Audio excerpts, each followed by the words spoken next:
welcome to WSP Garage. Today we are going to be working on this 1999 Dodge Ram 2500 with the 5.9 24 valve Cummins diesel. The head gasket is starting to fail at a whopping 370,000 miles, so we're going to be getting that replaced and getting it running like new again. We will reseal the entire upper end, doing valve stem seals, lashing valves. You'll have to check out my other video for that one, as that will make one very long video. So I'll be showing you the process, tips and tricks on how to make it a little easier, and things that I've learned over the years. So let's get started. So after I struggled to get the hood off by myself, I eventually had to get my brother to come and help me. We are going to take a look. We can see right back here in that corner. Let's see if I can get the light in there just to focus. You can see that there is rust coming down the block. That is an indication that your head gasket has failed. Granted, when it was running, you could see the coolant kind of dripping out in that general location. So this next process after we get our hood off is we're going to remove, there's two ways to do it. You can either A, remove your entire front end, take off your bumper, your grill, your radiator, your cooling stack, all the way back, and then you could pull your engine out, put it on a stand. That way is easy to do because you've got movement around the entire block, but sometimes if you don't want to deal with all that bull crap, you can do it in the truck, and I'll show you those little tips to do. So what we're going to do is we're going to remove everything to free up the block. We're going to remove cooling hose, our intake. We're going to remove our air cleaner, fuel lines, and everything, so that we have pretty much a bare block. We're going to remove your alternator and all that stuff. So we will begin that process and get to that point.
Okay, up to this point, we have removed our air cleaner, our turbo, we have removed our heater core coolant lines, say that 3 times fast, and bent them out of the way so that we can access our exhaust manifold a lot easier.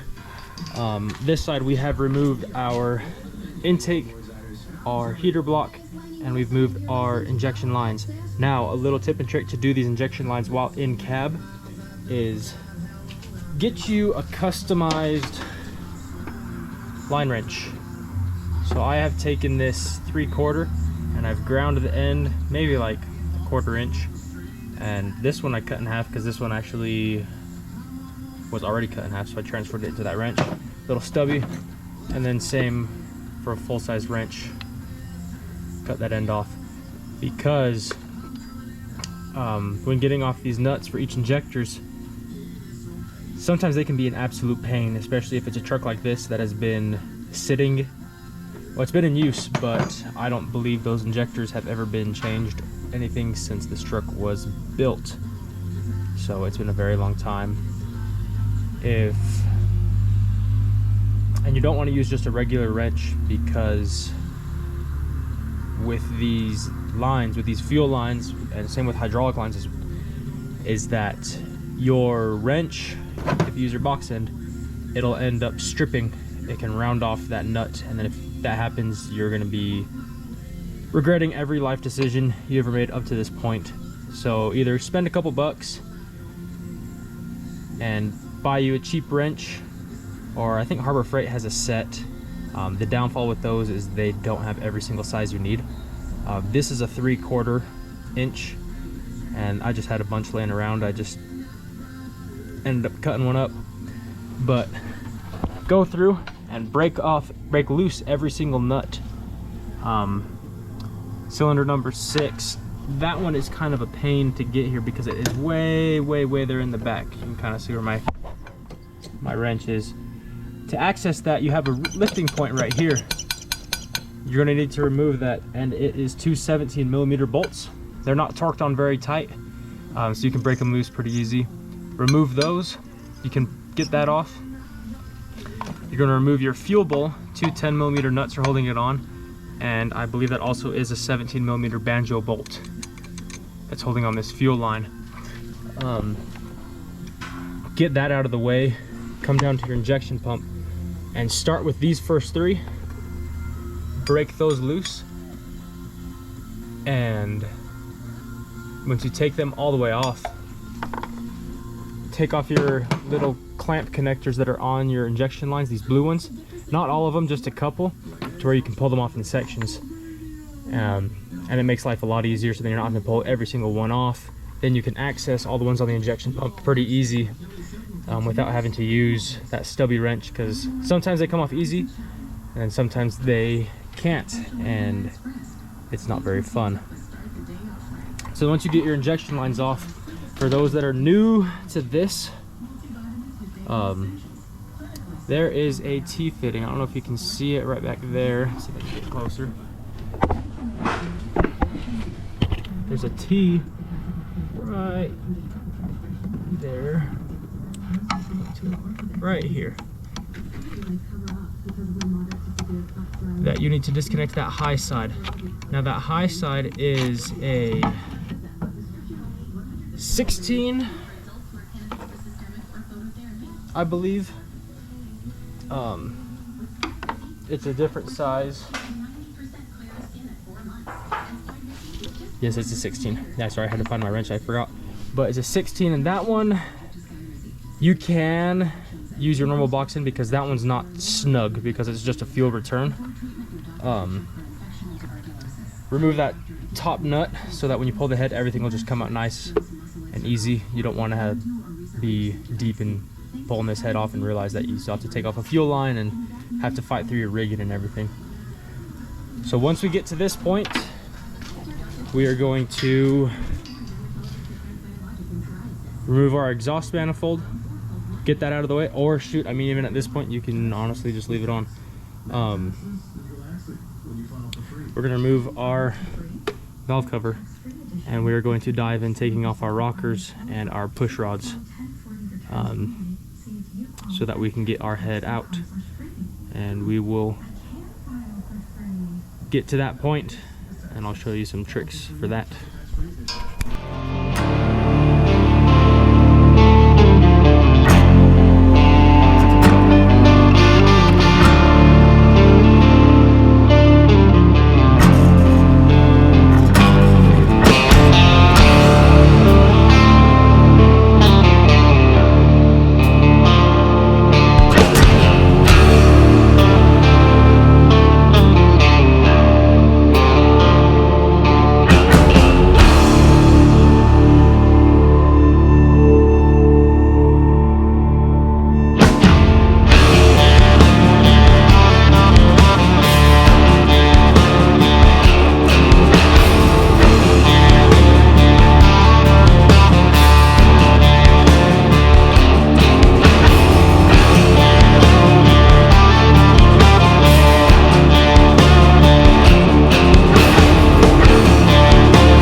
Okay, at this point, we have removed our valve cover, we've removed our rocker arms and our push rods for our first 4 cylinders.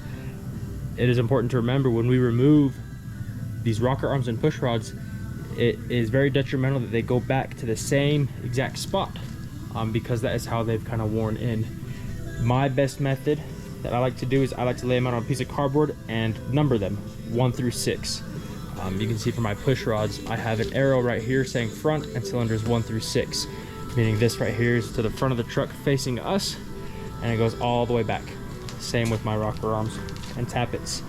It's important to do this because you don't want, you know, cylinder 1 to be messed with number 4 and 4 with 6, and vice versa, because it will cause it to wear uneven even more, and it could cause the part to wear out even faster.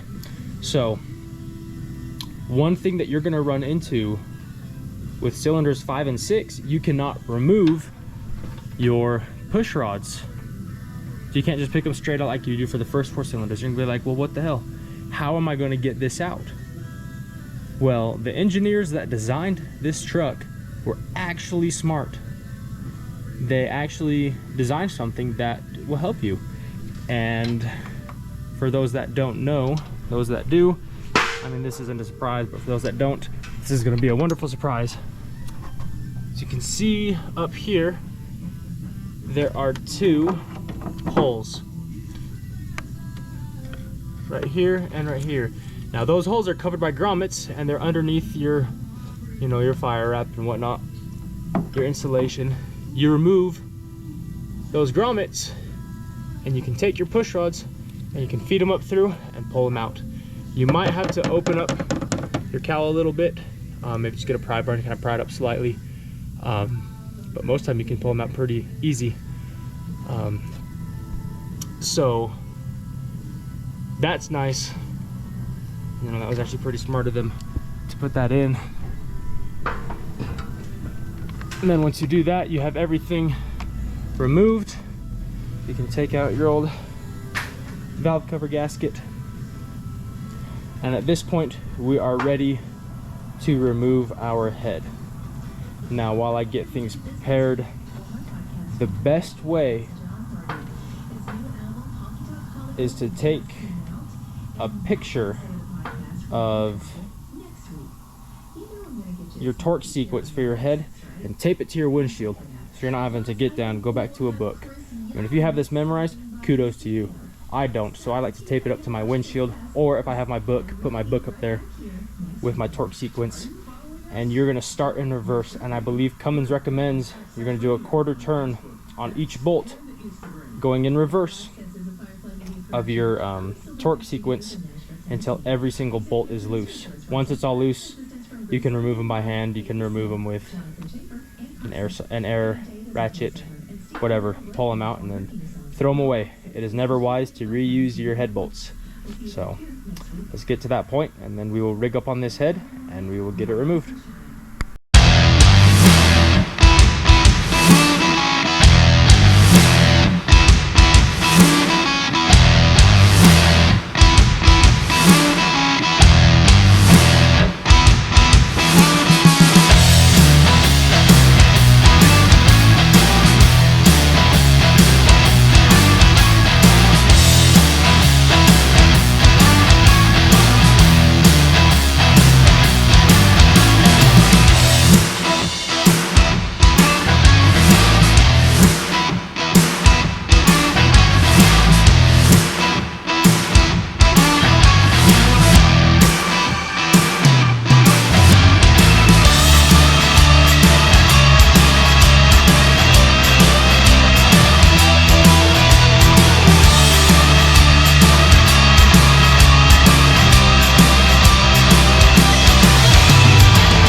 Okay, so we got our head bolts removed. It was a little bit of a tedious process. Had to sit in the engine bay. I like just kind of sitting around instead of having to lay sprawled out. I also like using a solid breaker bar. I don't know where I just put it. but instead of a ratchet, oh, here it is. I like this one from Home Depot. It is a Husky brand that is adjustable, so you can have it go from being about 2 foot to a little bit longer. I like it being solid, just, you know, I'm not having to worry about gears slipping or breaking. I can get a lot of torque and tension out of it. So after we got all the bolts removed, we're now going to rig up to our head. There's multiple ways of doing it. One, I have used some rigging points and just gone off some of the bolts for where you put your valve cover, or you can use your 2 rigging points there in the back. I reinstalled it, you can kind of see it, and then this one up here. Make sure you get you a pretty stout hoist. I know the one that I've got is overkill, but these solid cast heads are pretty heavy. They're probably, I want to say they're like 500 pounds. Like they're heavy. They're up there. So we want to make sure that we use good rigging. Always make sure your chain is good. If you're gonna loop a chain around itself and bolt it, make sure you get a stout bolt. Don't use something that's kind of cheap. So we're gonna get this removed, and we're gonna get it set on our table, and we will proceed to clean it up.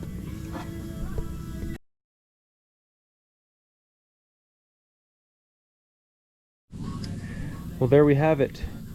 I was able to finally get the head out. I just had to readjust my picking point so I could pick it up at an angle. I had to readjust my chain as well. Life goes a lot easier when you have the right tools for the job. They do sell a engine load leveler balancer at Harbor Freight for 40 bucks. But I have the time to go pick one up this evening. So you can see when we picked up that head, it left a lot of old gasket material on the block. So our next step, my next step is going to be cleaning it up, you know, making sure that this is nice and pretty, so that when we lay our new head gasket, we're not going to have any premature failures. Hopefully no failures at all. It'll last another 370,000 miles. So keep an eye out for part 2. Part 2, we're going to go over cleaning the block and the head. We will get it decked. We will get the new gaskets installed, new seals, and we will be putting the truck back together. So check out part 2. Make sure you like and subscribe. Thanks for watching.